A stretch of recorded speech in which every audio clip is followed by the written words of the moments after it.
Good morning, everyone. So, welcome back to my channel. I have seen the feedback I received for the previous webinar. I thank one and all for providing such an awesome feedback.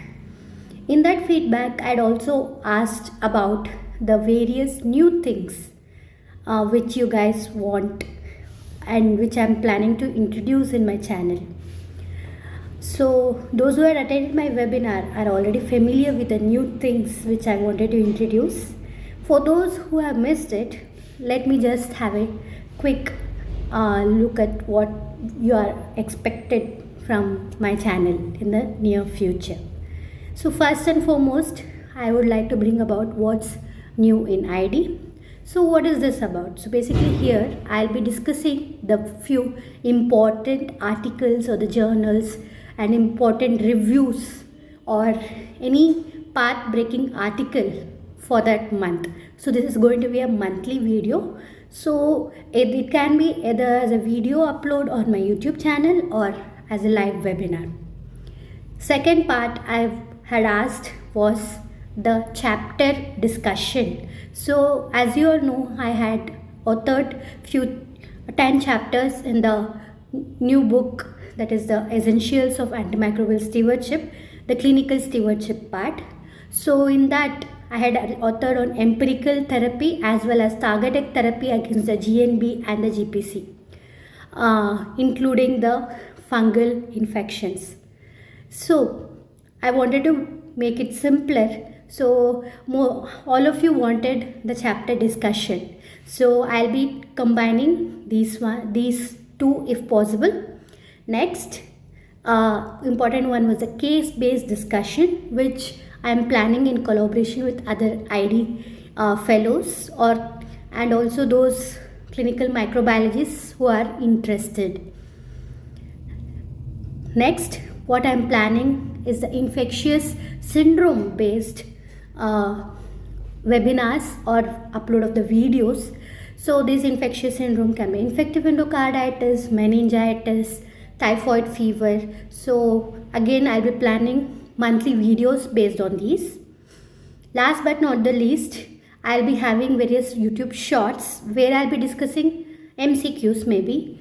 So which are for entrance exam point of view. So all these will be uploaded on my YouTube channel. So I hope all of you have subscribed to my channel so that you don't miss any updates. So with that, let's begin today's topic, that is what's new in ID for the month of February.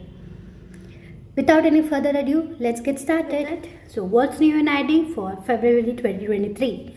So one article which I really loved in reading and it's quite good is this review article published in Antibiotics, Evidence-Based Treatment of Pseudomonas aeruginosa Infection, a Critical Appraisal.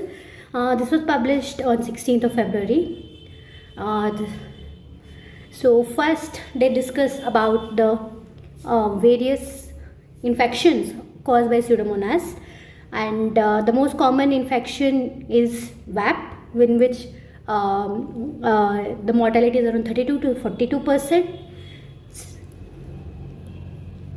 and it's one of the most common pathogen associated with the burn patient, where the mortality is around 43 to 58%, and other infections which are caused are UTI, SSI, as well as bloodstream infection.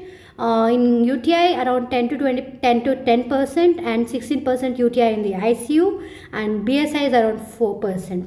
Coming to the resistance, the aminoglycoside resistant is around 9.4%, ceftazidime resistance around 15.5%, meropenem or carbapenem resistant is around 17.8%, peptide resistance around 18.8%, and fluoroquinone around 20%. This is according to the ECDC, that is European Center of Disease Prevention and Control. So these figures are the European figures, Indian figures may be much higher. And in that they have seen that around 30% of the resistance is there to at least one antimicrobial, while 17.8% to more than 2 antimicrobial. So when we are talking about the resistance, we need to understand the various resistance caused by the mechanism of resistance to Pseudomonas aeruginosa. So when it comes to the beta-lactam, the most common or the wild type also expresses this, that is the AMSP hyperexpression. Also other mechanisms can be OPRM porin mutation or loss, OXA1 which is little lesser, and MEX XY efflux pump or overexpression. In the aminoglycoside, altered permeability is the most common cause of the resistance, which second mechanism could be due to AME production, that is an aminoglycoside modifying enzymes such as aminoglycoside nucleotidal transferase or adenyl transferase, that is ANT, and then we also have overexpression of efflux pump causing resistance to aminoglycosides as well. Then fluoroquinolones resistance is due to the gyrase, that is gyrase mutation, altered permeability or the efflux systems, whereas carbapenem resistance, OPRD porin loss, so I'll be discussing this in detail later. Then efflux pump as well as beta-lactamase production. The beta-lactamase is the carbapenemase production. So if you see closely, this efflux pump mediated resistance can have cross resistance over the other groups like aminoglycoside, fluoroquinolones as well as carbapenem. So the efflux pump is it could be the MEX AB OPRM. So in that again there are certain important differences. Beta-lactams and aminoglycosides are the most which are affected, as I have showed in this figure as well. It is MEX-R, MEX-XY. So MEX-R repressor gene mutation increases the expression of MEX-AB OPRM, which affects cefepime, ceftazidime, piperacillin and meropenem. And relebactam is less likely to be efflux than the avibactam. MEX-XY induction affects the aminoglycoside resistance. Coming to the porin channel mutation, it is of two types, OPRD and OPRF. OPRD affects your carbapenem with more of imipenem than meropenem. OPRF has low level and broad beta-lactam effect, that is it affects most of your beta-lactam. In the beta-lactamase, AMSP is the most common one, and hence it can hydrolyze all your anti-pseudomonal beta-lactams. Overexpression is a major mechanism of resistance, and that overexpression can cause resistance to all your initial first line drugs like ceftazidime, cefepime, piptaz, etc. And it is induced by, as we have already discussed, imipenem, more of imipenem than less likely than by the piptaz group. Then penicillin binding, this is a protein mutation is less common. So this is by the SIDP. So this table has been provided in this article, whereas this I have included to just to make you little understand the various mechanisms. So categories of Pseudomonas aeruginosa resistance. So this is a very important thing which I have you need to understand. So what do you call, when do you call Pseudomonas as MDR Pseudomonas? MDR Pseudomonas is the one in which there is resistance to more than one agent in at least 3 or more different antimicrobial classes. Next important thing is the XDR Pseudomonas. XDR Pseudomonas is the one in which there is resistance to all the classes except 2 classes of antibiotic.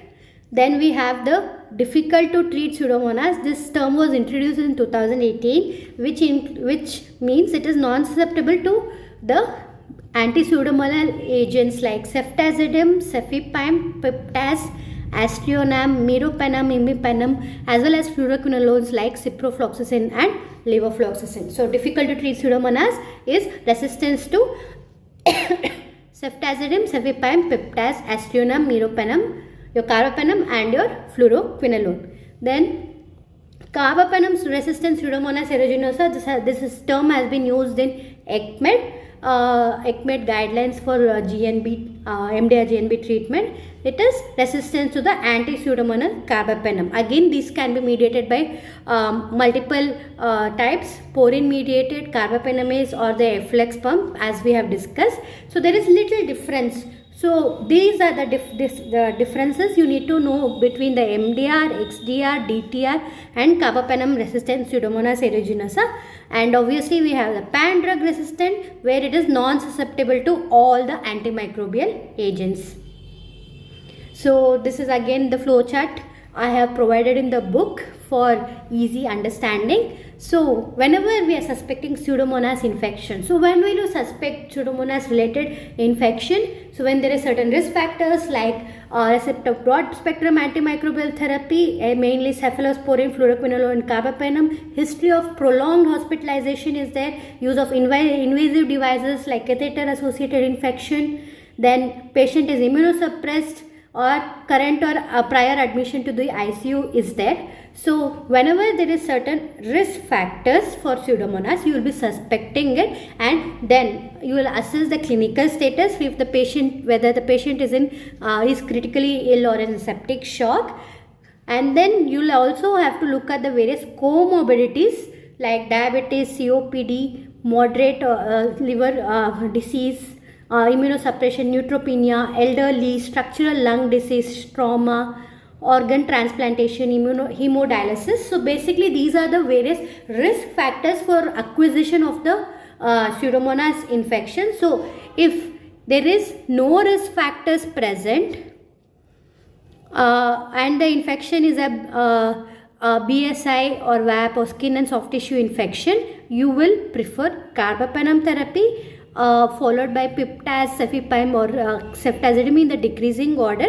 This again is based on the local antibiogram. So if your resistance to the Pseudomonas is for your ceftazidime or cefepime is very high, so that is why carbapenem is preferred in such severe infections like BSI, VAP, skin and soft tissue infection.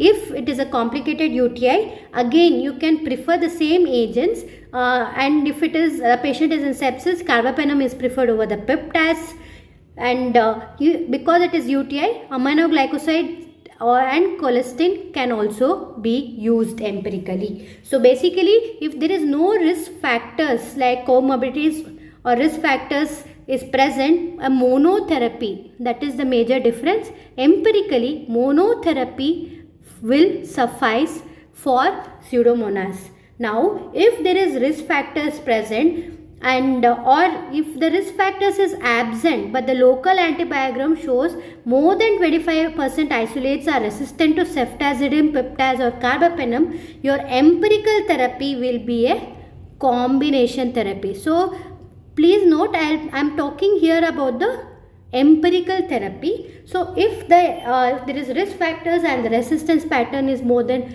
25% resistance to your normal anti-pseudomonal beta-lactams, then you will have to go for empiric combination therapy. Again, it is the same group. Along with that, you will either add aminoglycoside, colistin or fosfomycin depending upon the type of infection. So BSI or VAP, you will prefer aminoglycoside, colistin, as well as in the complicated UTI. And once the culture report is available, you can de-escalate to a single agent based on the AST. So there has been multiple studies which have proven that there is no role of combination therapy in Pseudomonas, and whatever studies which are favoring the combination therapy are only for empirical therapy. That is why empirically you can include two agents. This is as per the sepsis guidelines as well. So the sepsis guidelines also mentions about the use of combination therapy if there is risk factor for the MDR organisms if it is present. Next, main thing what they have given is the various MIC breakpoint which has changed in this year. this is the UCAS they have mentioned, because this is basically the study or the review published in Europe. So in UCAS there has been significant change between 2019 and 2023 breakpoints for the Pseudomonas. So ceftazidime from 8 it has reduced to base 0.01, less than 0.01. So practically speaking, which is very difficult to attain. So ceftazidime, cefepime, piptaz, imipenem, doripenem, aztreonam have all been reduced to 0.001 because the concentrations which are required to kill the organism is not very well achieved when the previous breakpoints were used. So we were giving more of false susceptibility. So they have revised so much that only if the MICs are less than 0.001, then it is considered as sensitive. Colistin 4, ciprofloxacin, levofloxacin again 0.01. So the breakpoints which have almost retained or increased is that of your aminoglycoside. Ceftazidime, avibactam, again it is same. And one more change the UCAS has done this year is they have provided breakpoints which is for meningitis and non-meningitis isolates. That is, they have different breakpoints for meningitis and non-meningitis isolate, just like that of your Streptococcus pneumoniae for few of the antibiotics. So this is a CLSI Pseudomonas aeruginosa breakpoints. Again, this also has been revised. So important things to remember is piptaz. So the piptaz breakpoints have been revised and they have introduced the SGD for piptaz, and this is based on the dosage regimen for at least 3 gram administered every 6 hourly as a prolonged infusion over 3 hours. So that is an important change. And even for your ceftazidime and avibactam, ceftalozone, tazobactam, they are recommending a prolonged therapy.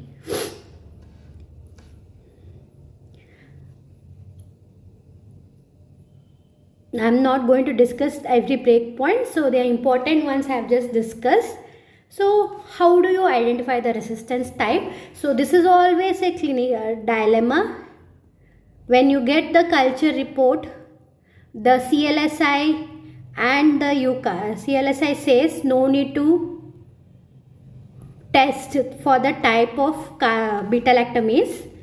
So based on the culture report, how will you infer the resistance pattern? So porine mediated resistance, that can be due to the loss of OPRD or F.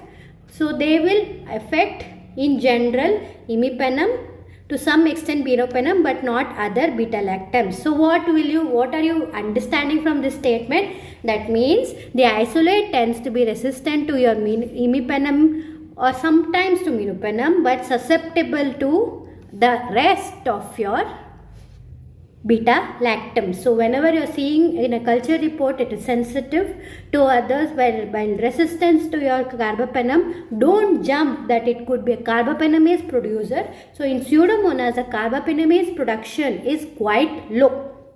That is why first and foremost, that is in general dictum, but the scenario is changing and there is increased production of carbapenemase, especially in Indian isolates where the MBL carbapenemases are increasing. But if you are seeing in a culture report, it is sensitive to other beta-lactams but resistant to carbapenem like imipenem, think of OPRD, and you can still use these drugs at higher dose and prolonged infusion. So remember, for Pseudomonas, the important whatever you take in or not, remember for Pseudomonas whenever you are isolating, high dose and extended infusion is the key because of the increased resistance. So next, efflux mediated or MXAB or XY OPRM can be considered when imipenem, ceftalozone, tazobactam is susceptible and meropenem is resistant. So Pseudomonas, as we know, is intrinsically resistant to your first, second generation cephalosporin, in third generation and your ceftriaxone. So this is basically due to the low expression of the AMSP, but it remains susceptible to other beta-lactams like ceftazidime, cefepime, piptaz, imipenem, etc. So what happens if there is hyper expression of AMSP? So you will have ceftazidime resistance, cefepime can be resistant or susceptible, piptaz is resistant, imipenem can be resistant or susceptible, meropenem is susceptible. So this is how you will be thinking of that if the resistance pattern is resistant to ceftazidime, sensitive to cefepime, resistant to piptaz, imipenem, sensitive, meropenem sensitive. So in this situation you should be thinking about hyper expression of the AMSP. So what is the inference based on this? So cefepime and imipenem can be still used at high doses, but the current guidelines suggest the use of newer beta-lactams in the therapy or the carbapenem. Next we have the porine mediated and efflux pump mediated resistances. So the major difference between these two is you should look at the imipenem. So if your imipenem is resistant and other beta-lactams are susceptible, so this indicates it could be a porine mediated resistance.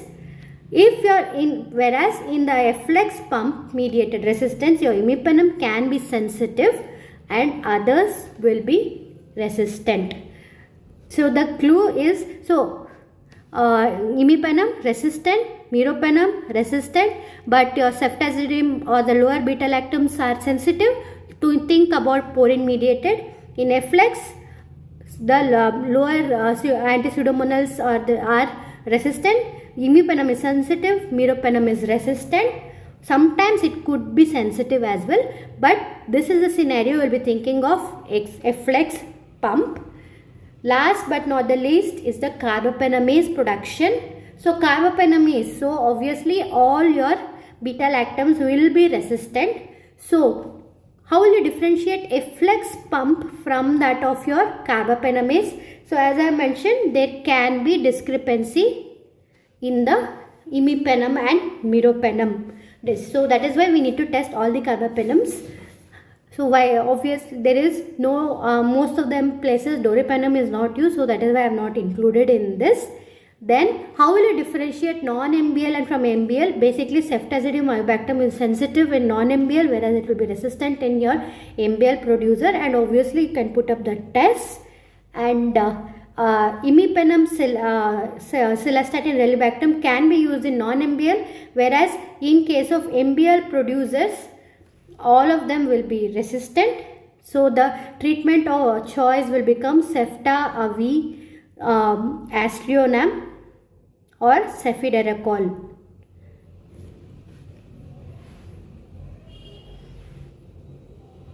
So this is the summary basically of the paper, which is really good. So whenever there is no risk factors for Pseudomonas, just like how I have mentioned in my this paper in the book chapter, no risk factor, local resistance less than 5, you can give monotherapy, preferably a beta lactam. Carbapenem sparing strategies must be used. So if there is one risk factor, at least one risk factor, monotherapy with a newer beta lactam combination like ceftazidime avibactam or ceftalozone tazobactam they are recommending, but in Indian scenario please don't jump for those, because these are the only drugs which we have currently. If that is not available, combination therapy, that is beta lactam plus another anti-pseudomonas molecule can be used. Even here they are recommending aminoglycoside, and then de-escalase based on the antibiogram. So if it is a wild type also has some lower grade AMSP inducible, so that is why it is rendering cephalosporin resistant, ceftriaxone resistant, as well as ertapenem resistant. So that is why you can, based on the susceptibility, you can use ceftazidime or cefepime, piptaz, fluoroquinolones. Last thing is the carbapenem. So use the lowest possible antibiotic, that is ceftazidime. So if there is chromosomally encoded class C beta lactams, that is or AMSP is hyper expressed, obviously you can't use now your ceftazidime, cefepime, aztreonam as well as piptaz can't be used. So carbapenem is the drug of choice. So here again, if it is not hyper expressed, you can still use cefepime or your cefepime or your imipenem. Next we have the low expression of the OPRD. So as I mentioned, OPRD is a porine type of mutation. So if you remember, they will have susceptibility which is retained to the other beta lactam but resistant to carbapenem only. So that is why you can use the cephalosporin, that is in high dose extended infusion. Newer beta lactam BLBLI basically can also be considered. Then we have the horizontally acquired carbapenemases. So if it is non-MBL, you can use directly ceftazidime avibactam. If it is MBL, you have to use the ceftazidime avibactam with aztreonam, cefiderocol. If it is KPC type, you can use imipenem relibactam. Meropenem verbobactam in Pseudomonas is almost equivalent to that of meropenem. So it has basically no role because the verbobactam component is acting on class B and D, whereas your beta Pseudomonas has more of class A and class C types of beta lactamases.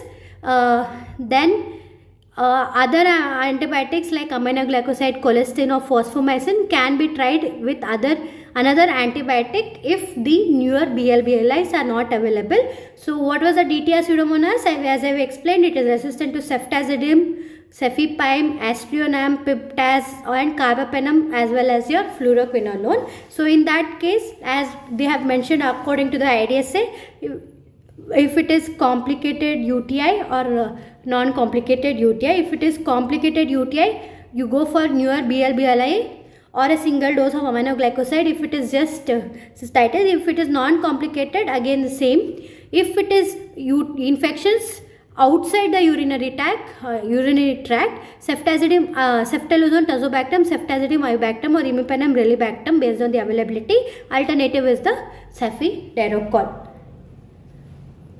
So that was about the first paper. Next paper I am interested to discuss is the treatment strategies for rifampicin susceptible tuberculosis. So this article was published on Feb 20th in the NEJM. So this is a part of the Truncate study. So or the Truncate TB trial. So what is Truncate TB? What does the name suggest? So 2-month regimen using novel combination to augment the treatment effectiveness for drug sensitive TB trial. So this is a phase 2-3 prospective multi-center international adaptive multi-group multi-stage randomized open label non-inferiority trial. So all the words are important. So it's a prospective trial.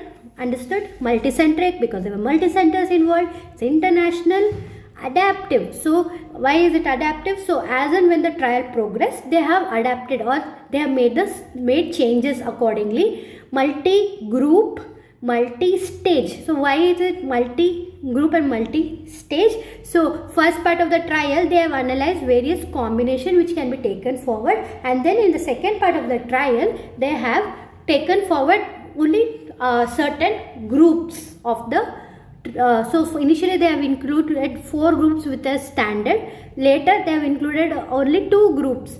That is why it is multi groups. Then multi-stage because the stage 1 and stage 2 is different.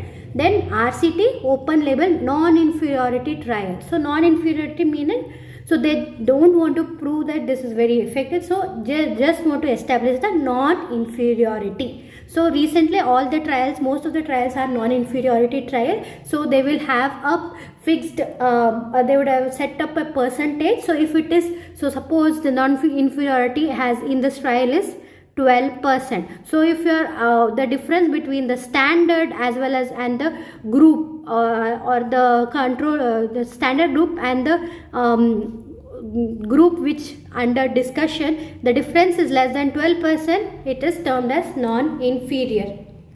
So what did they do in this trial? So they assessed 1,179 patients for eligibility. In that 675 were found to be eligible. They underwent randomization. So 181 in the standard arm, the next arm. So the standard treatment, what was the standard treatment which they received? The standard treatment was the usual HRZE for 2 months followed by HR. This is according to the WHO, followed by HR for next 4 months. This is the 6 months regimen. Next, there was rifampin linezolid group. 184 were assigned into that. So this group had the usual HRZE linezolid. So this was high dose rifampicin with linezolid. So the high dose was 35 mg per kg. Linezolid was a standard dose of 600 mg. Then there was rifampicin and rifampicin clofazimine. So some people had a doubt that also rifampicin and rifampin are same.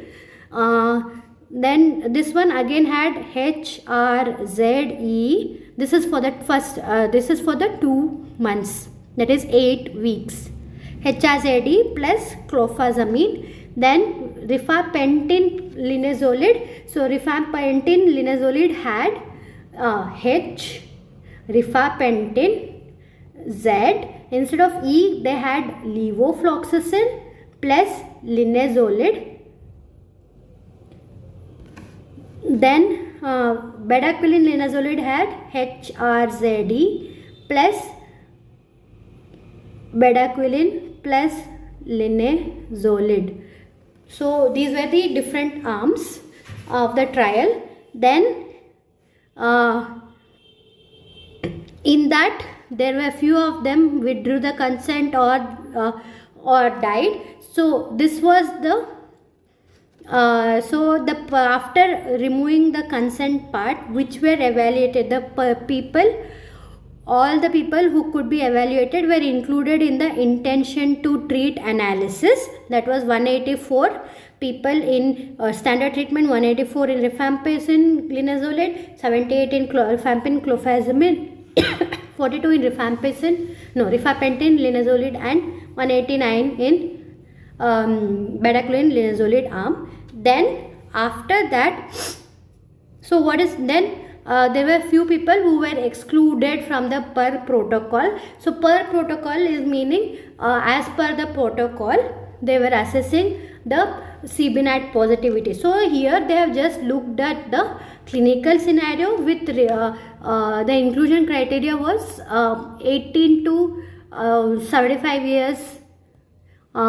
patients with suspected TB based on the chest imaging with CBNAT positivity with rifampicin susceptible was included. So the per protocol means as per the protocol they have initially they have evaluated at the end of 8 weeks for the control arms, whereas at the end of 24 weeks, that is at the end of treatment for this, then they have followed up to 96 weeks actually. So those who have completed everything, all of these were included in the per protocol analysis. So when you look at the primary efficacy outcome, the primary efficacy outcome was composite death or ongoing treatment or active disease at the end of week 96. So if you see, the standard treatment arm is 181, rifampicin linezolid 184, bedaquiline linezolid 189. So why have I included only these three? Because the study, during the study, because it was a pragmatic study. So what is pragmatic? Pragmatic is the thing where the clinician has the leniency to decide which what to proceed, or whether they can change the treatment or during the trial. This is a more practical approach. So they decided that the rifampicin arm and the clofazimine arm, they will stop the trial because of the because of the expert opinion, second because of the procurement issues, third also because of the recruitment issues, that they wanted to have enough numbers in the other arm so that there is demonstrable or enough numbers to prove the statistically significance. So if you see the primary outcome, death was seen in 3.9% in the standard arm, 11.4% in the rifampicin linezolid arm, with the adjusted difference of 7.4, that is 1.72, 13.2, and there was 5.8 deaths in the bedaquiline linezolid arm. So your rifampicin linezolid arm did not meet the non-inferiority, whereas the bedaquiline linezolid arm did meet the non-inferiority, but number wise there was little significant non-significant increase in the deaths, and the deaths in the rifampicin linezolid arm was more than what was expected in the standard treatment arm. So even in the accessible population per protocol analysis, this difference was still persistent, that is it was around 3.4 compared to 10.6 in the rifampicin linezolid arm, and the difference was non-inferiority was not met, whereas in case of bedaquiline linezolid it was met. Then they analyzed the strategic group wise, so both these did not have any significant differences. So these two are the forest plots. So how are you going to read the forest plot is, so there is a central line, and then there is, I am very bad at statistics, this is how I understood what I have understood, so just I am trying to make you understand with that though. So whenever it crosses the central line, that means the difference is non-significant, and towards the left means it strategy favors rifampicin linezolid, towards the right means it is standard treatment is better. So if it is totally towards the right, it means standard treatment is better, totally towards the left means so, and the center one, this is the center, as well as usually in a forest plot there will be one bigger diamond like structure, so this will give the overall significance of the various factors they have considered, and the intensity or the size of the dot will represent the number in the group. So for the bedaquiline linezolid arm also there was no significant difference in various stratification. Next they have also analyzed the secondary outcome. So obviously the major difference what they have seen is in the total duration, and that was the as evident by the title or the part of the title or the aim of this study. They wanted to reduce the treatment duration. So the standard treatment was 180 days, whereas by the rifampicin linezolid 105 days, bedaquiline linezolid 84.8 days. So this was the significant difference in the total duration. So the advantage or the take home message for this study is they have significantly reduced the time duration for the treatment. So this will imply better compliance to the treatment. So there is a lesser risk of the adverse effects, lesser exposure to the drug for longer time. That means resistance rate also can be lower. Then they have looked at various acceptability scores, quality of life scores, body weight changes, adverse events, etc. All of them were almost similar. There was not much of extra adverse events because we are giving extra drugs. So this was the advantages, but when you talk about the what are the studies, is it clinically relevant to us? So according to me, So here you are exposing the patient to HRZE, bedaquiline and linezolid. So in Indian scenario, when the cases of MDR is increasing and you are exposing the patient to already to so many drugs, so further if the patient develops MDR treatment, we are left with almost no options and patient has to undergo injectable therapy only, which very difficult. And the scenario wise, we have lot of MDR TB than the Western population. Also, does just reducing so many of the cases. So this can be applied to the pulmonary TB, where we treat with standard 6 months regimen. But in case of extra pulmonary TB, we can't. The guideline says up to it for CNS TB up to 1 year. So they have not included such a population in this. And also the though the adverse events everything was equal, only advantage I am seeing is with the reducing the treatment duration. But in this study they also add the where in case the patient at the end of 8 weeks, they were doing the analysis, microbiological analysis, and they were seeing for the relapse. So if it was still positive, sputum was positive, they were continuing that for 12 weeks, the control arms. Then if it was still positive, they put them back on the standard treatment. So this suggests there was higher relapses in these other two groups compared to that of the standard treatment groups as well. So all these factors, so I think this study is not currently for Indian situation. Again, this is a personal perspective and this is what I could understand from this study. So that was Truncate TB as well as the management of Pseudomonas infections in brief for you for the month of February, what's new in ID. So if you like this, don't forget to like, share and subscribe to my YouTube channel. Thank you. So next I'll be uploading the various YouTube shorts, as well as I'll be announcing the next infectious syndrome which we'll be discussing soon. So till then, bye.